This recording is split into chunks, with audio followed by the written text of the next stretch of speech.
Welcome y'all, it's Wes with DIY Food Plot Pro. Thank you so much for joining us. Today's episode we're talking about what we need to be doing right now to get ready for our fall plots. Whether we're planting brassicas, annual clovers, cereal grains, we need to be doing some things to get ready for those plots to make sure that we have the most success on those plots that we possibly can. DIY Food Plot Pro is sponsored by Aircrow LLC, the Plot Protector Pro.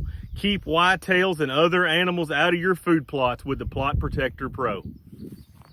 My name is Wes. I run the channel DIY Food Plot Pro. I've got a Bachelor of Science in Agronomy. I farm for a living, and I've got a 2,900 acre whitetail deer hunting outfitter in Western Kentucky where we cannot bait. So we rely heavily on the food plots that we produce on the channel to hunt, harvest the deer that we are blessed to hunt here in Western Kentucky. So you can see behind me, we've got a plot that last year, this was the tiny plot, less than a quarter of an acre, that I planted the soybeans and lab in mid to late July. Did phenomenal. We were able to harvest tremendous amount of does off this small little plot. It's basically just a little nook of a bigger ag field. Sets up very standard to a lot of our food plots that we have. As the nook gets down further and further, the farmers don't want to plant it, and you're left with small spot. Deer typically wipe out, so we don't plant it in the spring. And this plot never gets planted in the spring. This is always a fall plot for me. So what I'm doing is I'm trying to rotate. Last year we planted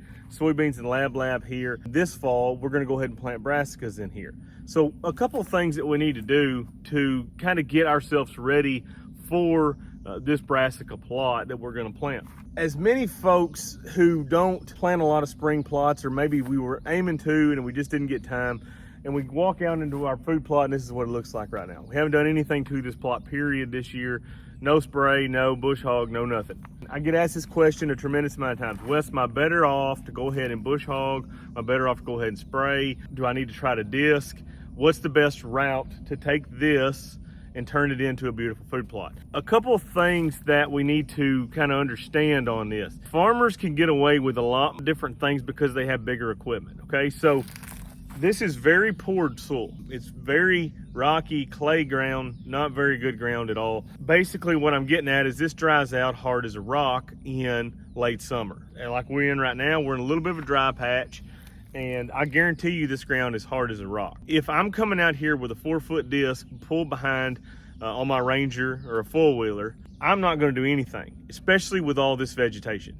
That just compacts the issues. One thing that we really need to do that will considerably help our food plots, especially if we're doing a tillage type of food plot, is we need to go out here and spray this. This hasn't gotten away from us. It's 24 to 30 inches tall, somewhere like that. It's mainly grass, some weeds out there as well.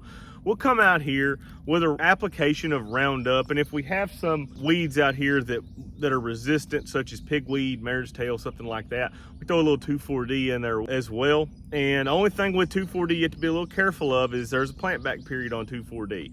So you need to read your label and see what that plant back period is after applying 2,4-D before trying to plant something. We're gonna come in here sometime in the next couple weeks, because we're at the 1st of July right now. I really like to try to give those brassicas that full 90 days before a frost. That's what I typically try to do. You can go a little closer, but the bulb sizes will be smaller. Anywhere between 60 and 90 days is what I recommend, but I lean more towards that 90 than I do the 60. That's about the 1st of August, with our first frost expected somewhere in late October, early November. So that gives you the full month of August, the full month of September, and the full month of October. About 90 days of growing season to get those brassicas to have those good bulbs like what we want. We don't just want that forage on top, we want that bulb production as well.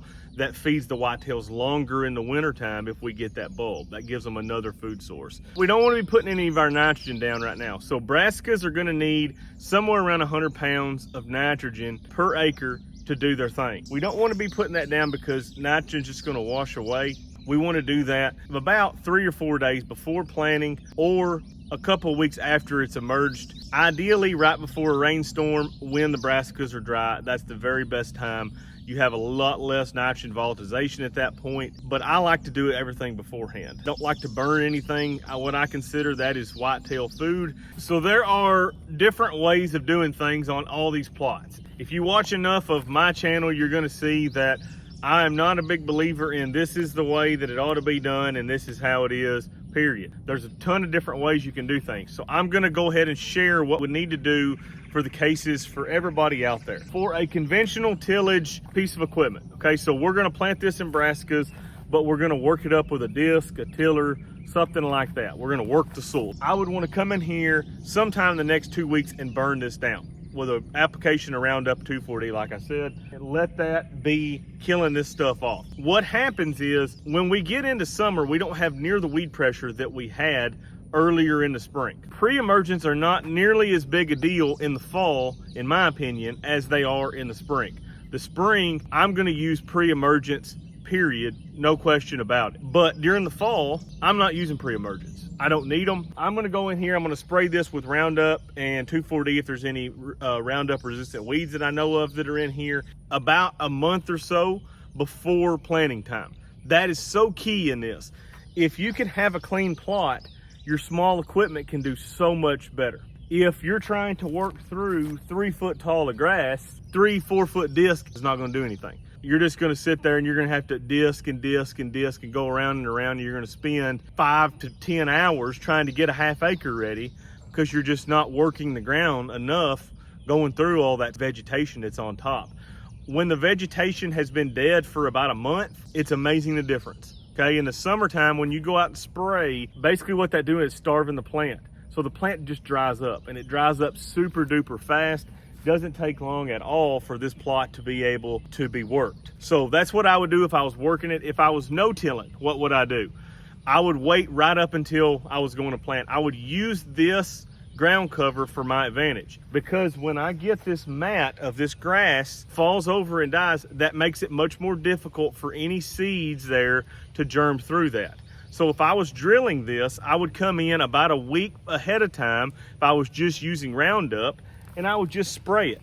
Or you can even go through and drill this, even with this standing here, like it is right now. Drill it with your annual clovers and your brassicas, cereal grains, whatever you're gonna drill it with, and then you can come back and spray Roundup over the top of it and kill everything that's there. I'm getting blessed with a little bit of rain shower right now, but I'm nearly done with this video, so I'm gonna keep going. So there's a couple different ways that you can do this, or you using a no-till drill. You can go in about a week before, kill all this down, and drill right through it. Any which way of those, they work just fine. It's just depending on what you want to do. But the key is, if you're using conventional tillage and you have small equipment, time is on your side. Okay, so we want to try to leave as much time there that we possibly can, even if we have to go back and spray that plot one more time to clean everything back up. You're much better off doing that than trying to come out here when the grass is this tall and trying to knock it over, spray it, knock it over all in the same time, and try to plant it all in the same day. 'Cause we as food plotters, that's what we do. We go down to the farms,